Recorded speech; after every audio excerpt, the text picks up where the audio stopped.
The economic recovery relies on businesses, both big and small, to help lift the country out of recession. The government's providing tax incentives to encourage spending and wage subsidies for hiring young workers. But for the many companies that are still struggling, it's not as tempting as it sounds. Unlike many small businesses, this fashion labels hiring. Demand's gone through the roof, so it's good news. And now there's an added incentive. While the JobKeeper wage subsidy only applies to employees on the books before the pandemic, the budget measure Job Maker is about creating new jobs.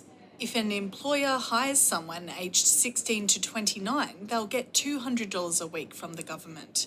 Or if they take on someone aged 30 to 35, they'll receive $100. The new employee will have to work at least 20 hours a week and has to have been receiving certain payments. Look, absolutely, it's going to help us kind of look for younger candidates, no doubt. We were always probably naturally going to go that way anyway. The Treasury estimate is this will help 450,000 unemployed young people into jobs, but some are sceptical.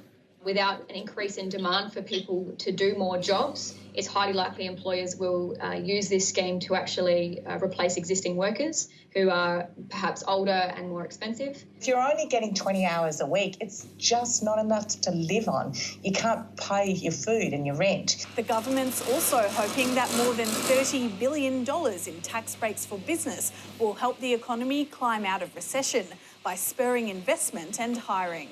But after being forced to close, this rock climbing gym says it can't afford to spend. After not having any income for 3 months, that tax write-off would be nice if you had that money in the bank.